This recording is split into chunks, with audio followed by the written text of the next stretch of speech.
Hey guys, what's cracking? Here, decided to play with this Flamingo Coleus. Check out that beautiful. Might even be able to see the underside of the back. I rotate it every 2 days or so. This is in a east-facing, cold, I should say, east-facing window. Totally fine, totally happy then in that environment.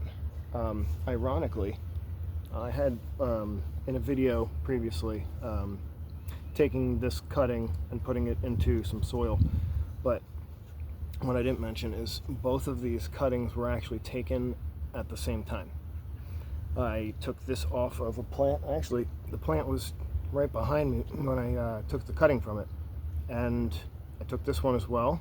This one was lagging a little bit behind, but not really that much. So just because I only kept this in water and just let it continue producing roots, it did look like it was starting to get pale, and at that point that's usually when I decide it's time to let them branch out into some soil. So yeah, that's all. That's the only reason why I brought this out, actually. This, I'm sure, is root bound. It's been in this soil since it sprouted out some roots back in probably late fall, early winter. So I just planted some wild lettuce over there, so now I have a free cup, so I'm going to put this in here, and actually that should be a good size. That'll double the amount of root space it has until the weather stays warm. We're in fall spring. It's very beautiful. It's like 75 degrees, but that's the high today. The low is going to be like 26 in a couple of days though, so yeah, still messing with fall spring here in Pennsylvania, 6B7A. So let's see, what am I doing here? Loosening this up, and then getting my soil ready. Now you want it to still be roughly at the top, so obviously you need to figure out how much you need to add down at the bottom. This has been pretty damp, moistened. I think that's too much.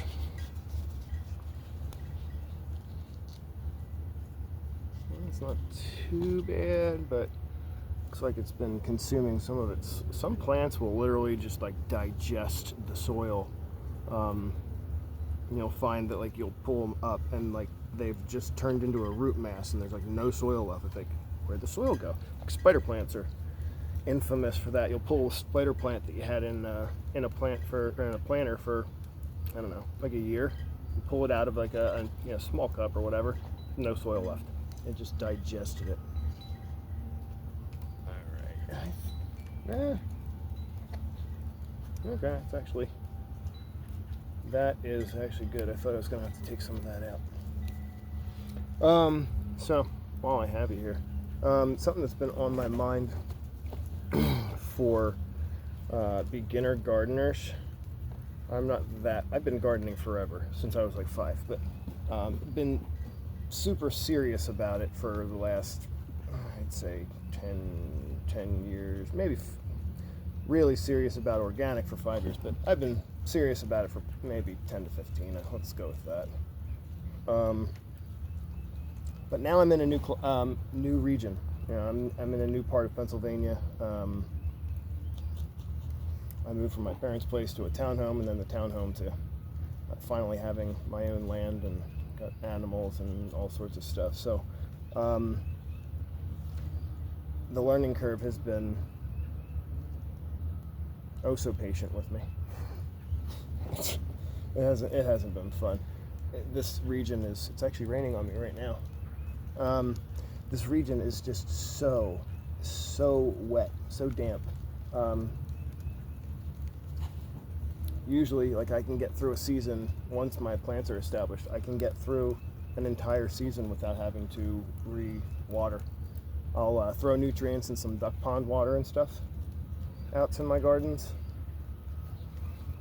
Alright, so I put about that much soil in there, plopped it in the middle, filled around. and then press all along that void where there was, because the root mass is pretty solid still. I could probably actually add a little bit more. So what was I saying? Yeah, this area has been fun to learn. It's different than 25 minute drive to my parents' house. The growing environment was completely different. So just goes to show you, you can be in the same exact growing zone, the same climate, but we get it slightly different here than a 25-minute drive. All right. Now I've got some black currant mint. While I plant this black currant mint, I want to talk to beginner gardeners about, organic gardeners, I should say, about being scared of certain terms that you're hearing. You need to be very like vigilant and research all of these different terms. There's a million acronyms. There's a million different terms.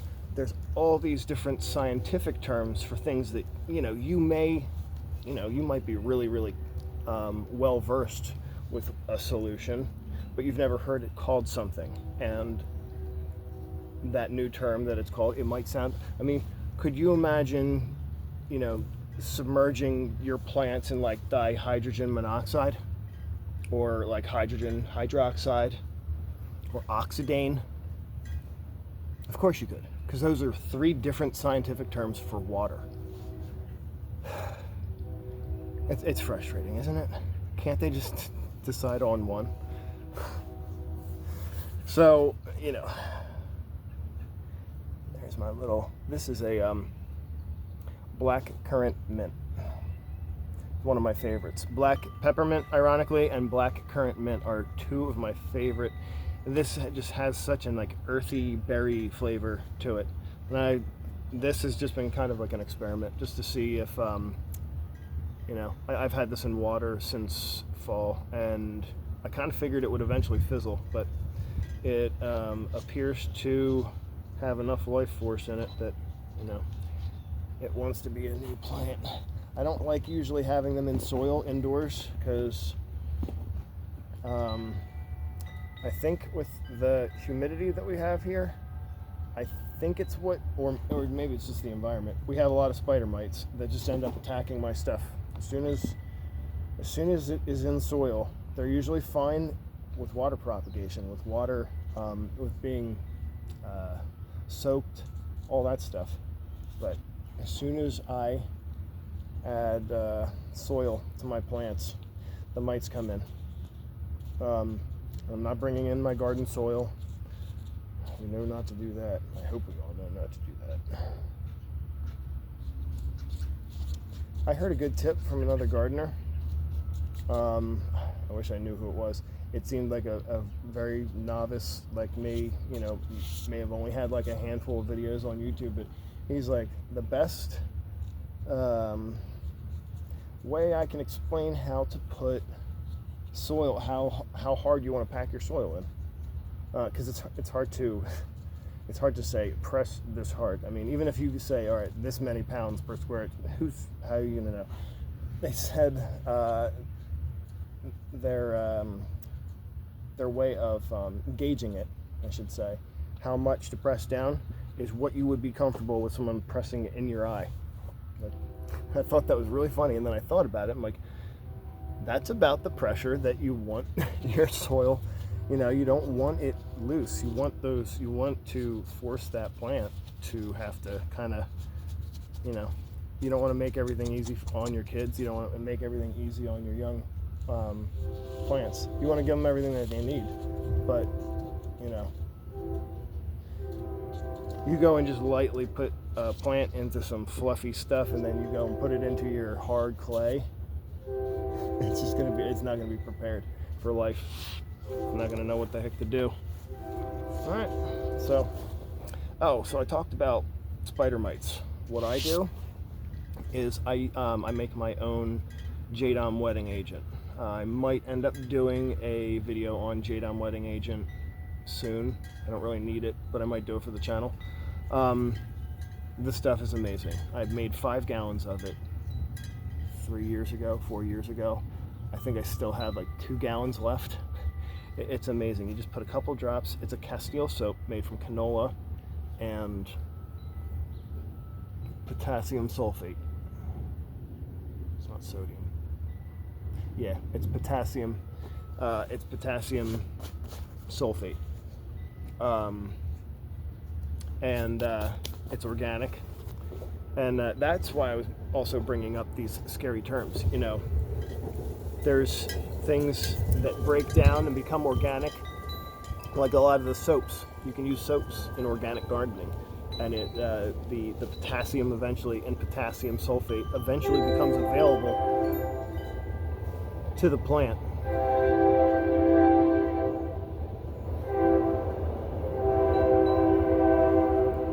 So there's a lot of terms. Lactobacilli. That could sound scary. How long have I been talking? 11 minutes, my lord.